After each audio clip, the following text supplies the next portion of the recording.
What if the dirt someone throws at you becomes the very steps you climb to freedom? In a humble village, an old donkey faces a moment that should have been his end. Instead, it becomes his beginning. Don't lose hope. This is the farmer's final lesson, and perhaps yours today. Once upon a time, in a quiet village stitched between golden wheat fields and a sky that never hurried, a widowed farmer lived alone with his old donkey. The animal had hauled stones for a new well, pulled the plow through drought-hardened earth, and carried the farmer's children on its broad back when legs grew tired. Years of sun had silvered the donkey's muzzle. Arthritis rounded his spine like a question mark. Recognizing that the creature had earned rest, the farmer unhitched the worn leather harness and let the animal graze wherever the fenceless afternoons led. Mornings became a slow duet, the farmer whistling between rows of beans, the donkey grazing, tail flicking at flies, both of them growing old in the same gentle rhythm. One late summer day, the donkey wandered toward the oldest part of the farm, where a stone-lined well, unused for a generation, yawned open like a mouth waiting for confession. Wild mint grew thick around the rim, perfuming the air, hiding the crumbling edge. A single misstep, hoof on loose mortar, sent the donkey plummeting into the cool dark. The fall was short but jarring, knees slammed against damp stone, breath knocked from lung to throat. Above, the sky shrank to a coin of blue. Fear rose faster than pain. He brayed once, twice, the sound echoing back like a stranger's mockery, then settled into a trembling hush. A neighbor crossing the footpath heard the echo, followed it, and peered over the lip. "Old friend is down there," he muttered, and sprinted toward the cottage. Within minutes the farmer arrived, sleeves still rolled from pruning vines, followed by half the village, women carrying baskets, boys clutching coils of rope, the blacksmith still smelling of forge fire. They lowered a looped rope, but the donkey, stiff and frightened, shifted each time the noose brushed his ears. They tried a wooden platform rigged to two plow handles, the ropes frayed against stone. Hours slid by like water through cracked fingers. The sun passed overhead, and the well's mouth kept its silence except for the occasional scrape of hoof on stone and the tired breathing of people realizing the limits of goodwill plus hemp. The farmer sat apart, head in his hands.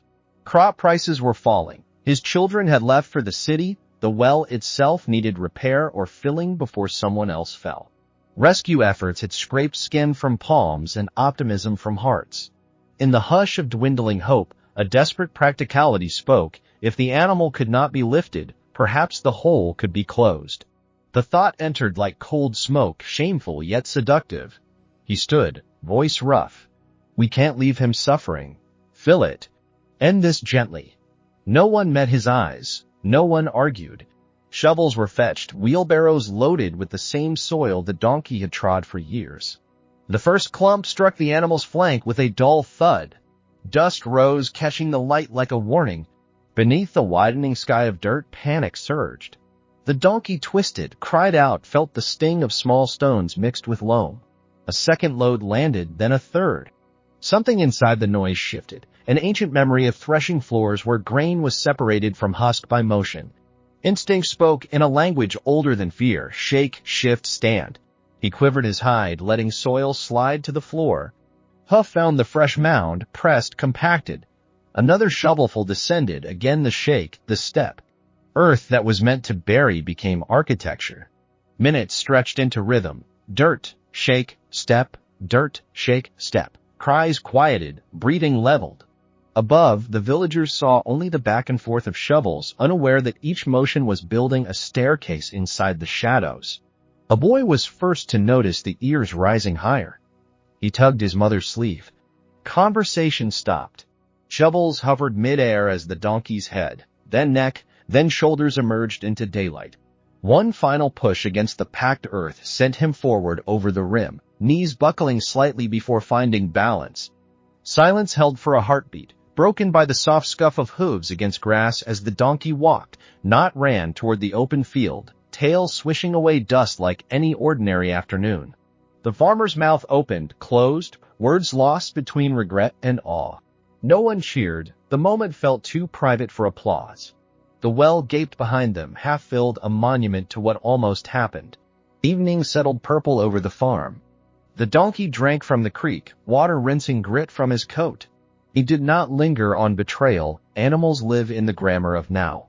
Yet something had altered, the certainty that the world responds to effort. The farmer approached, hand extended, but stopped short. Recognition passed between them, an unspoken covenant that service does not equal disposal, that worth is not a ledger of productivity. The man fetched a blanket, laid it across the broad back, then removed it again, understanding the gesture arrived too late to mean anything.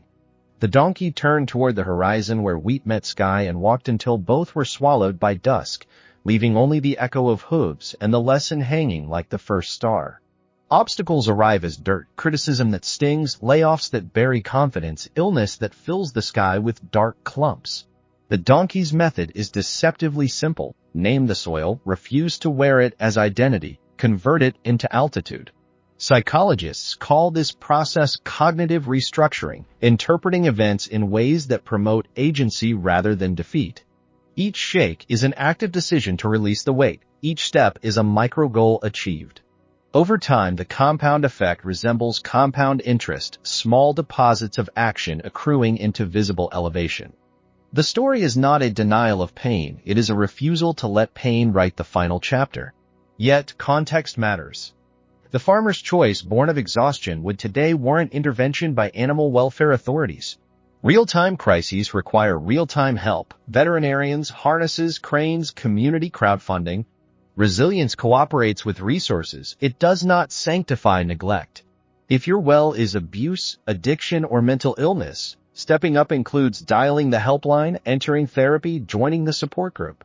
The parable's power lies in illustrating internal leverage after external aid stalls, not in romanticizing abandonment. Ethical clarity keeps the metaphor from mutating into blame. The victim is never responsible for the dirt, only for the decision to transform it once it falls. Consider the internal dialogue accompanying each shovel. First comes the hot flush of unfairness. Why me? Why now? Why this well? Next arrives catastrophizing. I will suffocate here. Nothing will ever change. The donkey's breakthrough happens when narrative shifts from I am being buried to I am being offered building material. Language creates reality. Rename the event and behavior follows. Therapists teach clients to externalize anxiety, give it a shape, a color, a chair across the room, so the self can relate to it rather than merge with it. Shake is psychological distancing. Step is behavioral activation. Together they form the smallest possible unit of resilience, repeatable until escape velocity is reached. Modern research echoes the fable. Studies on locus of control show that individuals who believe their actions influence outcomes experience lower stress and higher achievement than those who attribute events to fate. Carol Dweck's growth mindset work demonstrates that viewing ability as developable predicts persistence after failure. The donkey embodies both principles. He behaves as though effort matters and assumes capability can expand to meet demand. Neuroscience adds granularity. Each successful step triggers a dopaminergic pulse reinforcing the behavior, turning a mechanical loop into a neural habit. In short, the mammalian brain is wired to reward the very strategy our protagonist discovers. Apply the template to everyday wells. A project collapses. Dirt of public criticism. Shake. Separate feedback from identity. Extract usable data. Discard ad hominem gravel. Step. Draft one improvement. Send one apology. Learn one new skill. Relationship ends. Dirt of rejection. Shake. Grieve without self-condemnation. Delete idealized future scripts. Step. Arrange one coffee with a friend. Complete one solo outing. Update one personal goal. Illness diagnosis. Dirt of uncertainty. Shake. Limit catastrophic web searching. Schedule consultation with qualified professional. Step. Walk 10 minutes. Prepare one nutritious meal. Record one gratitude note. The cycle remains identical, only the texture of soil changes. Beware comparisons that poison the process. Another animal might escape faster. A coworker rebounds quicker. A friend seems immune to wells. Such observations are additional dirt. Social comparison sediment, best shaken off before it calcifies into shame. Resilience is not a contest. It is a private negotiation between you and the ground beneath your hooves. Measure progress against yesterday's altitude, not someone else's highlight reel. Document layers in a journal, app, or voice memo. Visible proof fortifies belief when the next storm arrives, as it inevitably will. Community still matters. The donkey succeeded alone because the story demands a singular hero, but humans are herd creatures. After the initial shake step sequence, bring your network into the loop. Share the metaphor with a trusted friend. I'm at the bottom of a well. Can you stand at the rim and steady the rope while I build? Translate abstract encouragement into concrete tasks. Review my resume. Accompany me to the doctor. Babysit while I attend class. Resilience scales when distributed. Dirt lightens when many hands hold shovels of their own. Sometimes the well is systemic. Racism, poverty, discrimination, and stepping up requires collective excavation. Individual agency joins policy change, advocacy, and solidarity. The metaphor stretches but does not break. Each citizen shakes off fatalism and steps into civic action, vote, organize, educate, legislate. Personal resilience and social justice are not rivals, they are dance partners. The donkey's lesson is micro, society's lesson is macro. Both rhythms operate simultaneously, proving that transformation can be both bottom-up and top-down. Guardrails prevent the metaphor from becoming martyrdom. If the dirt is domestic violence, shake means safety planning, step means reaching to shelters. If the dirt is suicidal ideation, shake means calling a crisis line, step means making an appointment with a mental health professional. Resilience never demands that you tolerate abuse in the name of growth. It asks you to protect the core self while maneuvering toward daylight. Boundaries are not the opposite of persistence. They are its prerequisite. A broken leg cannot step, no matter how positive the mindset. Healing first, building second. Track the metrics of rising. Create a simple ladder. Write the well event at the bottom. Date each shake step cycle. Note emotional altitude on a 10-point scale. Over weeks, the graph arcs upward, evidence that feelings follow behavior more reliably than behavior follows feelings.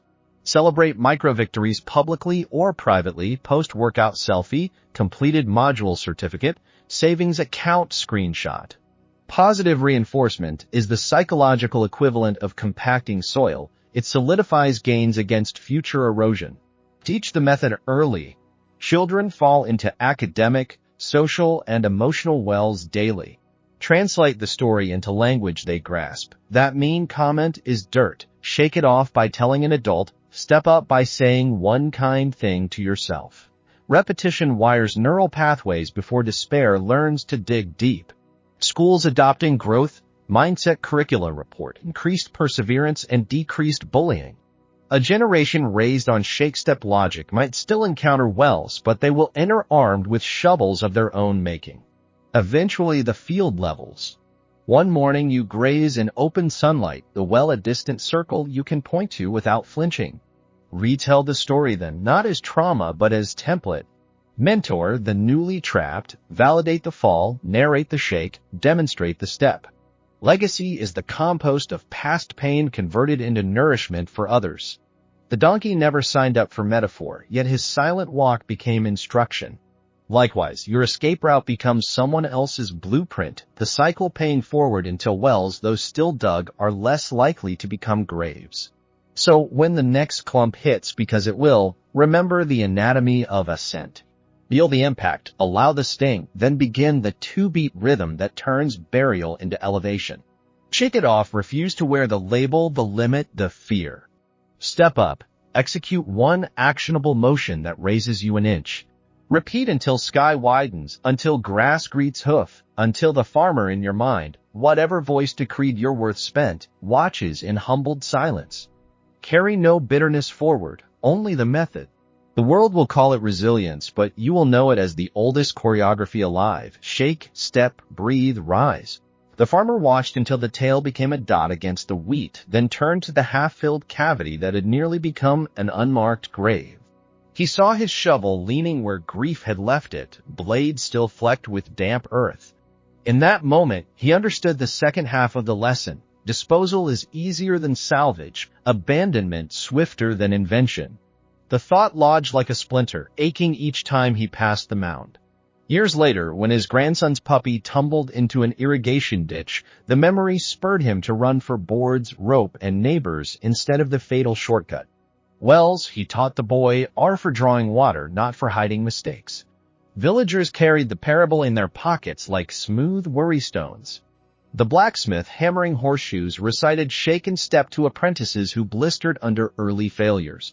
Midwife to frightened mother, each contraction is dirt. Shake off the fear, step into the next breath. Even the priest, preaching on the mount about turning the other cheek, shortened the sermon to 4 words: shake it, step up. A story that began with one animal and one hole became communal shorthand for private battles fought before dawn. Scholars might object to the tale's origin is untraceable, that no archive holds a parchment titled Donkey Well Deliverance. True enough. Yet folklore has always belonged to the mouth that needs it, not the scholar who catalogs it. Aesop never signed his fables either. Villagers added crows, foxes, and ants until the morals stood taller than the manuscripts.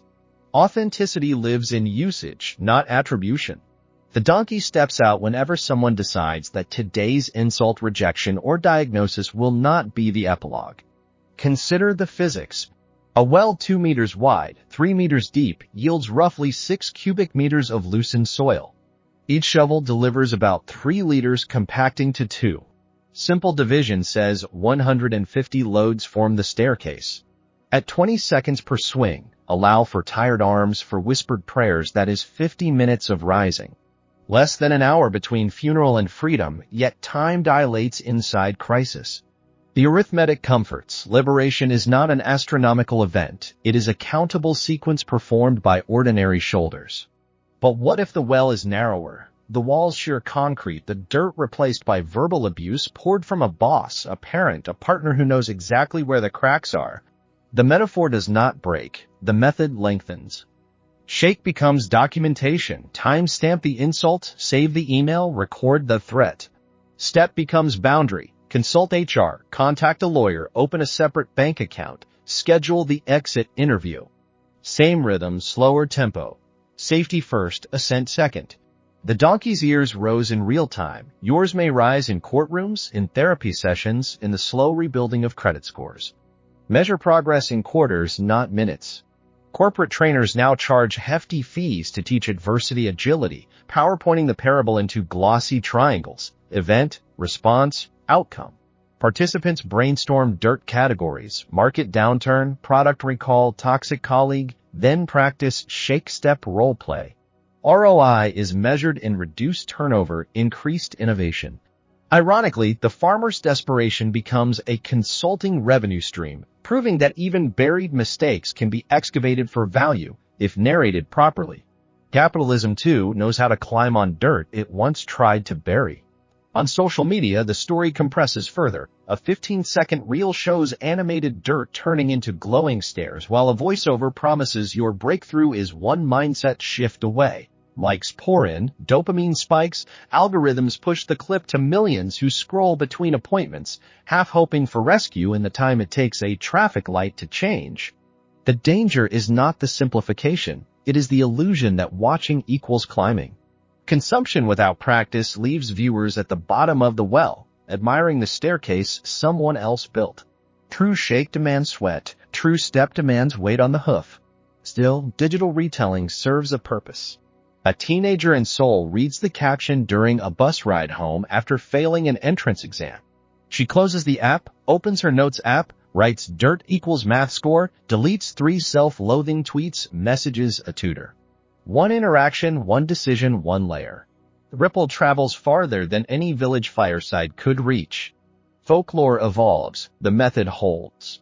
Platform changes, parable persists. Ask the neurologist why the loop works and she will point to cerebellar sequencing, to basal ganglia recording repetitive motion, to prefrontal confirmation that chosen action aligns with chosen identity. Ask the poet and he will speak of I-ams embedded in muscle memory, of heartbeat as metronome. Ask the donkey if you can find him in whatever field he now grazes, and he will flick one ear, the equivalent of a shrug, and return to the grass. Explanation is human currency, experience is sufficient. Season cycle. The well, left open as reminder, collects autumn leaves, winter snow, spring blossoms, summer rain. Each deposit is another shovel from nature, teaching that dirt will keep arriving long after escape. The farmer, older now, lowers a bucket not to haul water but to haul compost, turning debris into garden gold. He laughs at the symmetry, same motion, opposite intent. Perhaps that is the final graduation, when the hand that once threw endings learns to lift beginnings. And you, listener, traveler, well-dweller, what syllable will you add to this endless story? Maybe you stand at the rim, rope in hand, ready to steady someone else's climb. Maybe you are waist-deep tasting first clumps. Or maybe you have risen, shaking final dust, and feel the strange obligation to testify. Wherever the narrative finds you, the choreography waits. Shake it off, step up, repeat. No copyright applies, no subscription required, no special equipment beyond the heartbeat you already own. Begin. The sky is wide enough for every emergence.